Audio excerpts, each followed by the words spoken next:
तो दोस्तों स्वागत है आपका हमारे चैनल इलेक्ट्रिकल गोपाल में। तो दोस्तों आज मैं लेकर आया हूँ आपके लिए इंडियन पॉलिटी के 25 ऑब्जेक्टिव क्वेश्चन जो कि पिछले वर्षों पर आधारित हैं। दोस्तों ये क्वेश्चन पिछले वर्षों में पूछे गए परीक्षाओं पर आधारित हैं।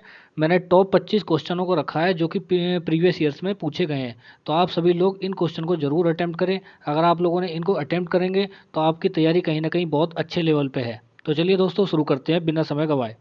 पहला क्वेश्चन है, संविधान के अंतर्गत भारतीय लोकतंत्र के आदर्शों को हम कहाँ देखते हैं? तो इसका ऑप्शन नंबर ए सही होगा, प्रस्तावना में हम देखते हैं। क्वेश्चन नंबर 2 है, निम्नलिखित में से कौन सा राजनीतिक अधिकार नहीं है? तो इसका ऑप्शन नंबर बी सही होगा, जीवन का अधिकार। ये जीवन का अधिकार जो है ये हमारा राजनीतिक अधिकार नहीं है। और ऑप्शन नंबर ए और बाकी सबको भी देख लेते हैं। मत देने का अधिकार यानी कि वोट डालने का अधिकार ये भी सबको है। चुनाव लड़ने का भी अधिकार है। सरकार के अधिशासी निकायों के पास शिकायत करने का अधिकार ये भी सबके पास है। तो चलिए अगले क्वेश्चन पे चलते हैं।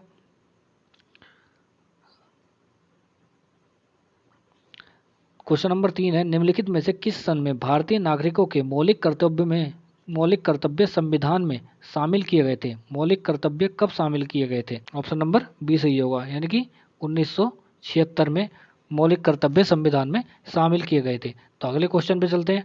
क्वेश्चन नंबर 4 क्या कहता है, भारत की संविधान सभा का संवैधानिक सलाहकार कौन था? तो इसका ऑप्शन नंबर सी सही होगा, BN राव। तो नेक्स्ट क्वेश्चन पे चलते हैं। क्वेश्चन नंबर 5 कहता है, क्वेश्चन नंबर 5 है, निम्न में से कौन सा संशोधन अधिनियम मिनी संविधान के रूप में माना जाता है? मिनी संविधान माना जाता है। तो इसमें ऑप्शन नंबर सी देख रहे हैं, सी है। ऑप्शन नंबर सी कहता है 42वां संविधान संशोधन अधिनियम 1976 को मिनी कॉन्स्टिट्यूशन कहा गया है। मिनी संविधान के रूप में भी इसको हम जानते हैं। तो अगले क्वेश्चन में चलते हैं। क्वेश्चन नंबर 6 है, क्वेश्चन नंबर 6 है, भारतीय संविधान में भारतीय महासंघ की योजना किस देश के संविधान से ली गई है? ये ऑप्शन नंबर बी देखेंगे, कनाडा से। भारतीय महासंघ की जो योजना है भारतीय संविधान में वो कनाडा से ली गई है। क्वेश्चन नंबर 7 पे चलते हैं।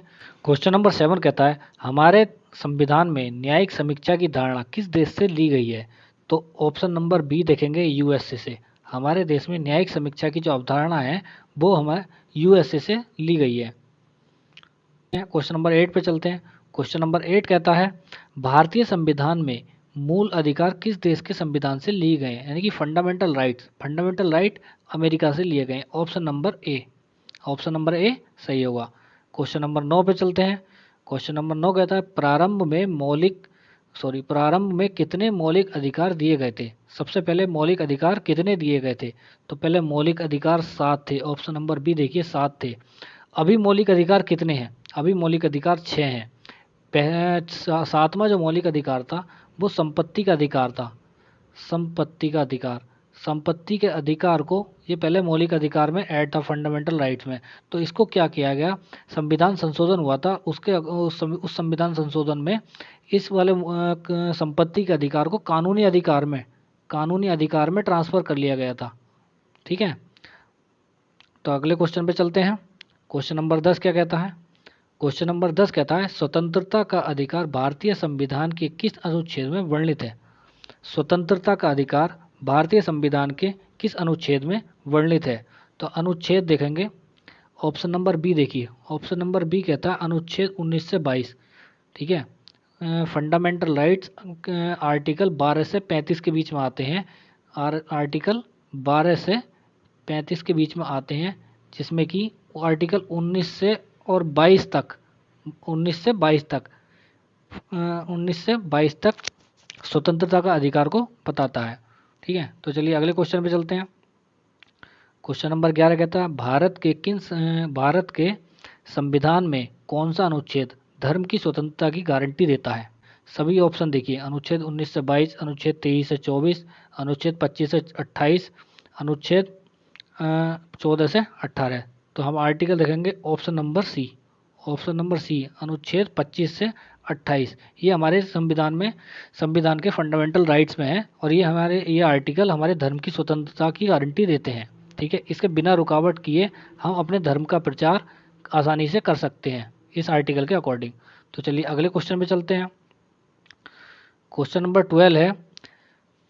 12 है, भारतीय संविधान के किस मौलिक अधिकार में कहा गया है कि सभी लोगों को देश का कानून बराबर सुरक्षा प्रदान करेगा? तो ऑप्शन नंबर ए समानता का अधिकार। इस ऑप्शन समानता के अधिकार फंडामेंटल राइट्स में ये कहा गया है कि सभी को कानून बराबर सुरक्षा प्रदान करेगा। तो चलिए अगले क्वेश्चन में चलते हैं। क्वेश्चन नंबर 13 है। क्वेश्चन नंबर 13 कहता है कि भारतीय संविधान में संविधान की आत्मा किस अनुच्छेद को कहा गया है? बिना देखे क्वेश्चन का आंसर लगा दीजिए। आर्टिकल 32, अनुच्छेद 32। ये मैक्सिमम बार ये कई बार एग्जाम्स में पूछा गया है, पिछले एग्जाम्स में कई बार ये पूछा गया है। सभी लोग अच्छे से इसको याद रखें। चलिए अगले क्वेश्चन में चलते हैं। क्वेश्चन नंबर 14 है, भारतीय संविधान में कितने मौलिक कर्तव्य हैं? भारतीय संविधान में कितने मौलिक कर्तव्य हैं? तो दोस्तों मौलिक कर्तव्य 11 हैं। सबसे पहले जब संविधान बना था तो पहले 10 मौलिक कर्तव्य थे। ये 11वां मौलिक कर्तव्य एक्स्ट्रा जोड़ा गया था, जिससे कि जो भारत में स्टूडेंट हैं उनके माता पिताओं के लिए, ये गार्जियंस के लिए अलाउ होता है। ये वाला 6 से 14 साल के बच्चों के लिए मुफ्त शिक्षा प्रदान कराएं स्कूलों में, ये उससे संबंधित है। अगले चलते हैं, क्वेश्चन नंबर 15 पे चलते हैं। क्वेश्चन नंबर 15 कहता है मौलिक अधिकार निलंबित किए जा सकते हैं। मौलिक अधिकारों को कौन निलंबित कर सकता है?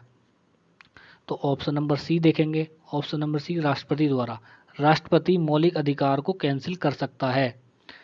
तो क्वेश्चन नंबर अगले पे चलते हैं। क्वेश्चन नंबर 16 है।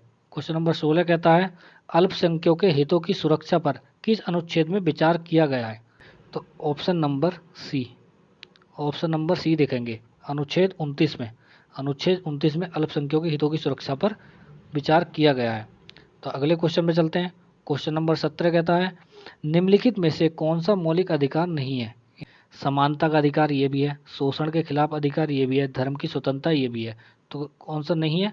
ऑप्शन नंबर सी, ये नहीं है। ठीक है, बाकी सब तीनों हमारे फंडामेंटल राइट्स के अंदर आते हैं। अगले क्वेश्चन में चलते हैं। Question number 18। क्वेश्चन नंबर 18 कहता है भारत के संविधान में शामिल राज्य के नीति निर्देशक सिद्धांत की अवधारणा किस देश के संविधान से ली गई है? ये जो है ना DPSP, इसकी फुल फॉर्म है directive principle of state policy, इसी को कहते हैं। ये जो हिंदी में लिखा है ना राज्य के नीति निर्देशक सिद्धांत, तो यही है।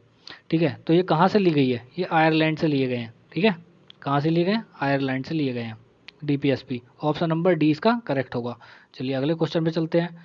क्वेश्चन नंबर 19 कहता है राज्य के नीति निर्देशक सिद्धांत संविधान के किस भाग में आता है?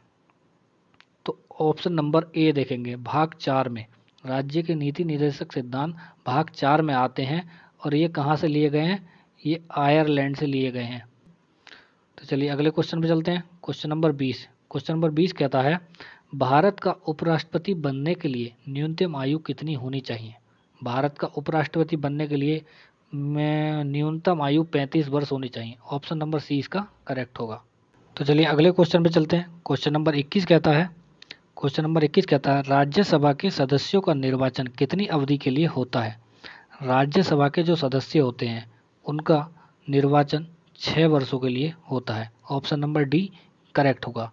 तो चलिए क्वेश्चन नंबर 22 पे चलते हैं। राज्यसभा के लिए राष्ट्रपति द्वारा कितने सदस्य नामित किए जाते हैं? ठीक है, राज्यसभा के लिए राष्ट्रपति द्वारा कितने सदस्य नामित किए जाते हैं? 12 सदस्य नामित किए जाते हैं। क्वेश्चन नंबर 22 का ऑप्शन नंबर बी सही है। तो चलिए क्वेश्चन नंबर 23 पे चलते हैं। क्वेश्चन नंबर 23 कहता है जब राष्ट्रपति और उपराष्ट्रपति दोनों के पद एक साथ खाली हों तो राष्ट्रपति के पद पर अस्थायी रूप से कौन काम करता है? भारत का मुख्य न्यायाधीश इनका काम संभालता है। तो ऑप्शन नंबर डी सही हो जाएगा। तो चलिए क्वेश्चन नंबर 24 देखते हैं। क्वेश्चन नंबर 24 कहता है राष्ट्रपति संविधान के किस अनुच्छेद के अंतर्गत राष्ट्रीय आपातकाल की घोषणा करता है? जो राष्ट्रपति है वो आपातकाल जो है अनुच्छेद 352 के तहत राष्ट्रीय आपातकाल घोषित करता है। आपातकाल 352, ये राष्ट्रीय आपातकाल। आर्टिकल 356 में प्रदेश में राष्ट्रपति शासन लगाता है। आर्टिकल 360 के अकॉर्डिंग ये वित्तीय इमरजेंसी यानी कि वित्तीय आपातकाल लगता है देश में, जो कि वित्तीय आपातकाल भारत में अभी तक नहीं लगा है। ठीक है, तो ये इमरजेंसी जो है ये भाग 18 में आती हैं। ये किस में आती हैं? इमरजेंसी भाग 18 में। भाग 18 में इमरजेंसी आती हैं। और ये संविधान में कहाँ से ली गई हैं? हमारे संविधान में ये इमरजेंसी जो है जर्मनी से ली गई हैं। ये सब लोग आप याद रखें, जर्मनी से। ठीक है, तो चलिए आगे चलते हैं। क्वेश्चन नंबर 25, और ये हमारी इस वीडियो का लास्ट क्वेश्चन होगा। क्वेश्चन नंबर 25 कहता है, वित्त आयोग संविधान के किस अनुच्छेद में आता है? वित्त आयोग जो है संविधान के अनुच्छेद 280 के अंतर्गत आता है। इस 25वें क्वेश्चन का ऑप्शन नंबर डी सही होगा। ठीक है, तो दोस्तों आपको हमारी वीडियो कैसी लगी? वीडियो को लाइक करें, और अच्छी लगी हो तो दोस्तों अपने दोस्तों के साथ वीडियो को ज़्यादा से ज़्यादा शेयर करें, ताकि सभी लोगों को ये जीके के क्वेश्चन पढ़ने में हेल्प हो। इसी तरह की हमारी और वीडियो देखने के लिए हमारे चैनल को सब्सक्राइब जरूर करें, और पास में बेल आइकन होगा उसको ज़रूर प्रेस करें, ताकि मैं जो भी नई वीडियो डालूं उसका नोटिफिकेशन सबसे पहले आपके पास ज़रूर पहुंचे। ठीक है, तो आज की वीडियो में इतना ही, मिलते हैं नेक्स्ट वीडियो में। Thank you guys.